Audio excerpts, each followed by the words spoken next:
Donc pourquoi parler de Bitcoin au Sénégal? Ça a l'air d'être un concept assez éloigné pour tout le monde, je pense. Et pourtant, au Sénégal, il existe un peu plus de 200 000 utilisateurs de Bitcoin. 200 000 utilisateurs de Bitcoin. Certains commerces acceptent déjà le Bitcoin comme moyen de paiement. Certains industriels l'utilisent pour payer leurs fournisseurs. Des startups sénégalaises créent des produits et des services autour du Bitcoin. Certaines associations font la promotion de l'éducation financière à travers le Bitcoin. Et certaines sociétés d'investissement proposent des véhicules d'investissement basés sur le Bitcoin.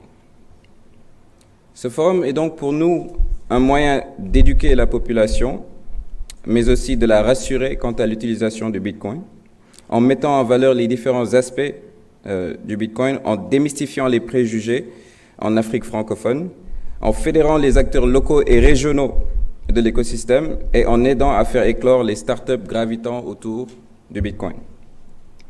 Il existe des événements un peu partout dans le monde autour de Bitcoin, et pourtant en Afrique, on n'en a pas encore eu. Mais celui-ci est le premier en Afrique. C'est donc un événement historique pour le Sénégal, mais aussi pour l'Afrique. Et vous tous qui êtes ici aujourd'hui, vous êtes donc des précurseurs. Donc rien que pour ça, vous devrez vous applaudir.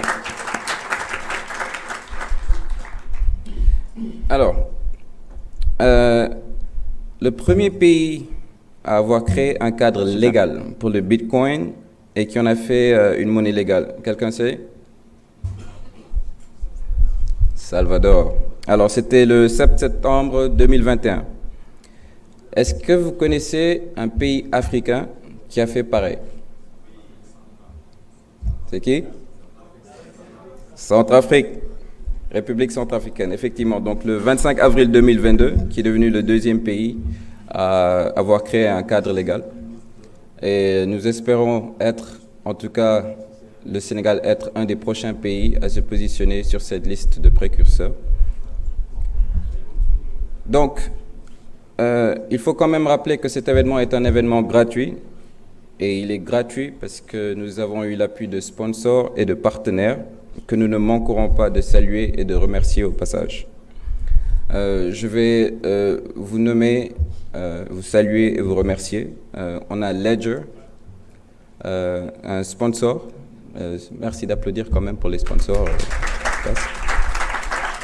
Il y a Fedi et il y a Calispot qui sont nos sponsors. Nous avons aussi des partenaires. Il faut penser Atos. Nous avons Force N, Orange, Voltage, Galsendev, UVS, Harala, Mall Up et Studio SP95. Mais c'est pas tout. On a aussi des sponsors médias, il faut les remercier aussi quand même. On a Coin Tribune, on a le Tech Observateur et nous avons aussi Social Netlink. Donc, vraiment, nous vous remercions. Alors, j'ai une petite surprise pour vous, mais il faudrait que vous puissiez y mettre du vôtre pour participer à une toute petite activité. Alors, un des sponsors, Calispot, que nous avons remercié tout à l'heure, organise un jeu concours à l'issue duquel les gagnants, après le tirage au sort, alors, recevront ou se verront offrir des pièces Bitcoin. Alors, je vous rappelle, juste en termes de chiffres, il n'y a pas longtemps, au début, le Bitcoin, ça valait des centimes de francs CFA, on est d'accord ? Aujourd'hui, ça vaut des dizaines de millions de francs CFA. Donc pensez, si vous avez envie d'avoir quelques dizaines de millions à travers quelques bitcoins, je vous dis un peu comment ça marche. Le principe est très simple. Alors vous verrez ces kakemono Calispot. Il y a un QR code sur ces kakemono. Vous en avez là, vous en avez dehors, un peu partout. Le principe est simple. Vous scannez le QR code, vous répondez à une série de questions, ça devrait prendre 3 à 5 minutes. Et ensuite, vous soumettez vos réponses et après le tirage au sort, les vainqueurs recevront leurs pièces. Alors, qui va jouer?